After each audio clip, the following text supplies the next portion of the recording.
compartilhe bons momentos. Divulgue a Rádio CPAD. www.radiocpad.com.br.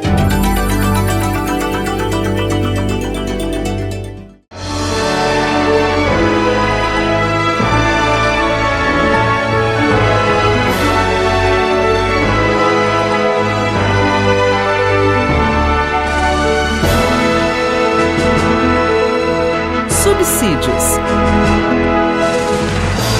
Lições Bíblicas Adultos.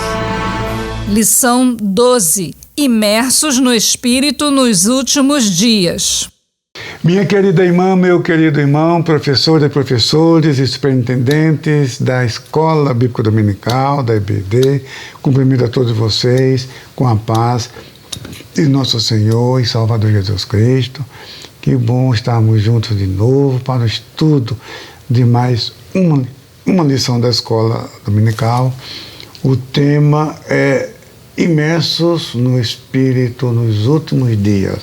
E a lição 12, e é um estudo no capítulo 47 de Ezequiel, que é parte da última unidade do livro do profeta, que vai do capítulo 40 ao capítulo 48, e o capítulo 47 é a continuação da revelação do retorno da glória de Deus ao templo. E agora Ezequiel tem uma visão ainda nesse contexto do próprio templo. Já estamos falando ainda do templo, veja só. Primeiro a descrição do templo, os detalhes, medidas, dependências, assim por diante. Depois, o retorno da glória de Deus ao templo, mais informações sobre o templo. E agora, no capítulo 47, Ezequiel tem uma visão de uma fonte de água saindo do trono, do portal do templo, que vai descendo pelo vale do Arabá, até o Mar Morto.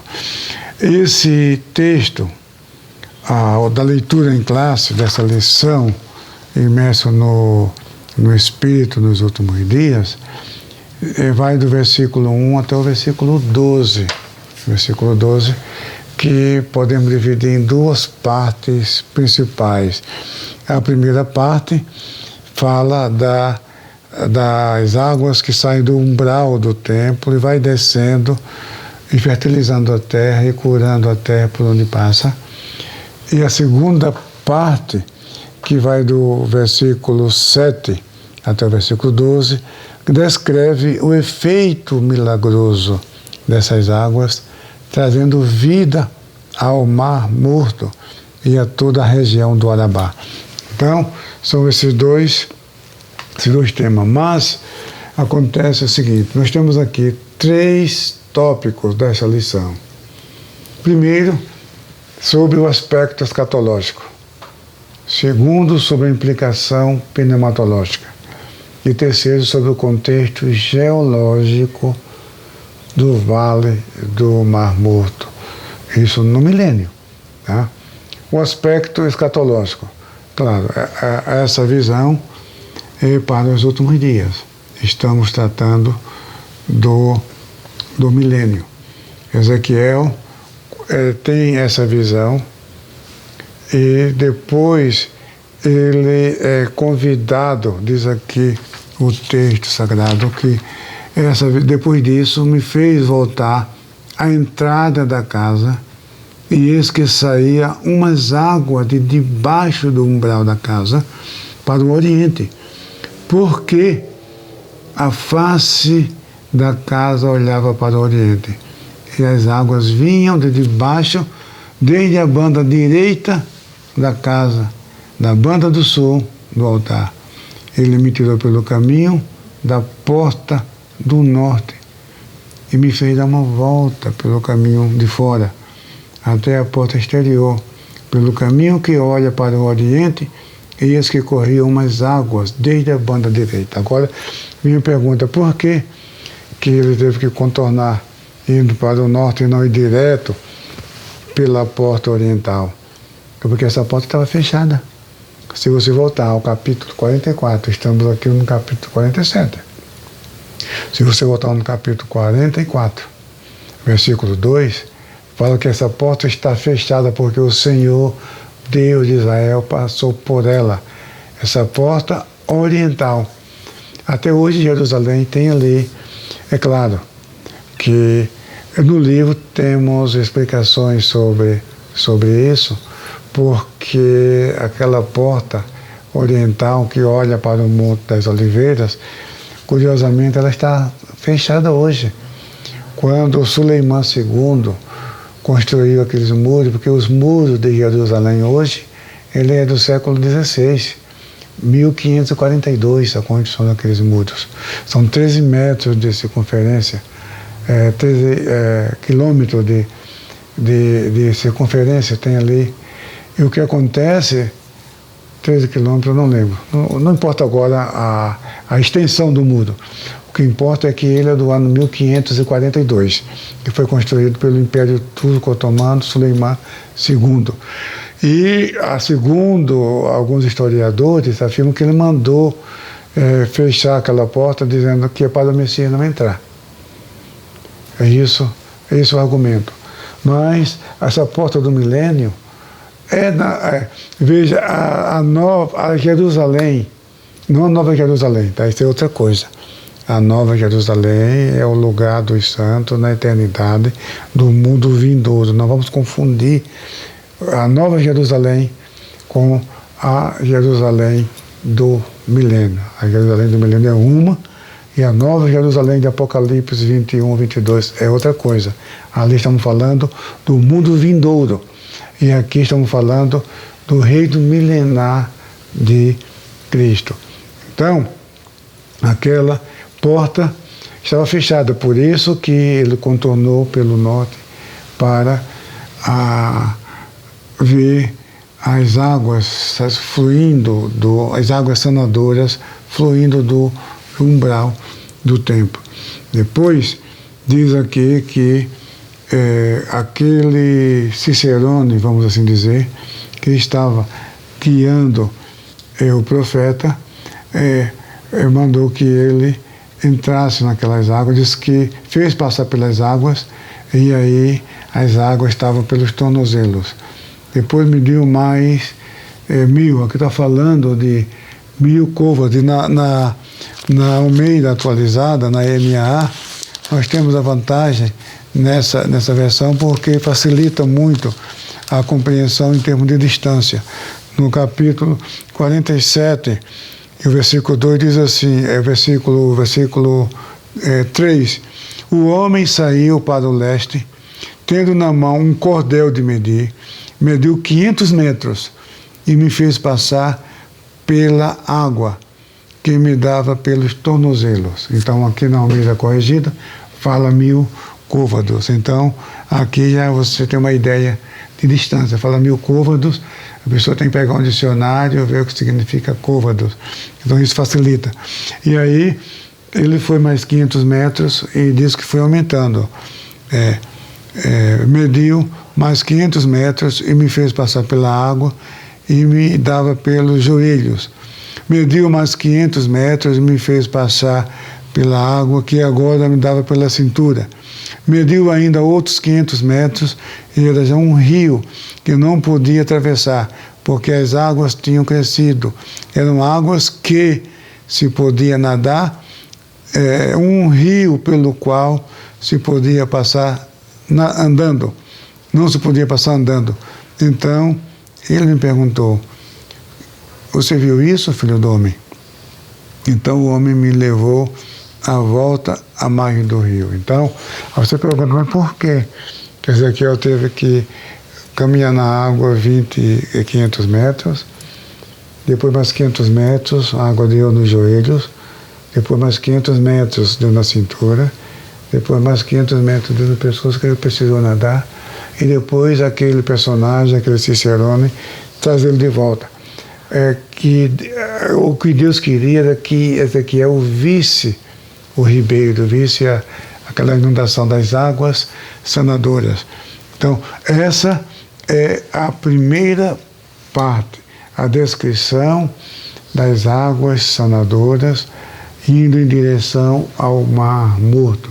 E a segunda parte, do versículo 7 ao versículo 12, mostra que por onde ela passava, porque o vale do Arabá, um vale árido, ali é onde está o Mar Morto, que é a depressão mais profunda do planeta. São 356 metros abaixo do nível do mar. É um calor escaldante. Eu sei porque eu já estive lá 10 vezes. 10 vezes visitei o Mar Morto. Você vê aqui nessa gravura que a pessoa não afunda naquelas águas, porque tem uma pessoa lendo lá um jornal, uma revista, um texto, está deitada na água. É uma água, tem 33% de sal. Em vista que a média dos oceanos é de 3% de sal. Então veja, 33% de sal. Então ela é rica em sais minerais, mas não tem vida. Por isso que é chamado de Mar Morto. Mas a Bíblia chama de Mar de Sal, ou Mar Salgado, Yam Hamelah, quer dizer, Mar de Sal, Mar Salgado, Mar Morto, porque nele não há vida. Em volta, hoje já você vê alguns arbustos, algumas palmeiras, alguma coisa, mas ao longo dos séculos, nem capim. Ali não nascia nem capim, lugar morto, Mar Morto, e a região árida. Então, e a promessa divina de restauração, essas águas sanadoras, essas águas por onde ela passa, vai fertilizando a terra e árvores em abundância. E quando entra no Mar Morto, o Mar Morto ele tem cerca de 60 quilômetros de comprimento, e eu não lembro a largura na parte mais... Mas do outro lado, você está vendo a foto, o outro lado é a Jordânia. O outro lado é a Jordânia, você está vendo na foto, e não tem vida, não tem peixe, não tem nada naquele mar. Uma parte é Israel e a outra parte é a Jordânia, e não tem saída de água, ela é alimentada pelas águas que vêm do Jordão.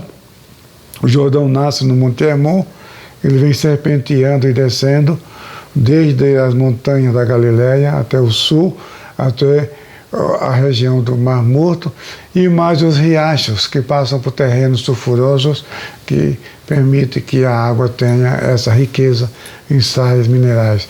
Mas diz o texto que essas águas sanadoras que saem do umbral do templo, ao entrar no Mar Morto, as águas são saradas e elas vêm ter peixes como o Mar Grande. O Mar Grande é a forma Yam Hagadol, é o Mar Mediterrâneo, se refere ao Mar Ocidental, o Mar Mediterrâneo. Então diz que o Mar Morto vai ter peixes, assim como o Mar Mediterrâneo, com pescadores pescando peixe em abundância. Então aqui fala no versículo 9, e será que toda criatura vivente que vier por onde quer que entrarem esses dois ribeiros, viverá. E haverá muitíssimo peixe, porque ali chegarão essas águas e sararão, e viverá tudo por onde quer que entrar esse ribeiro.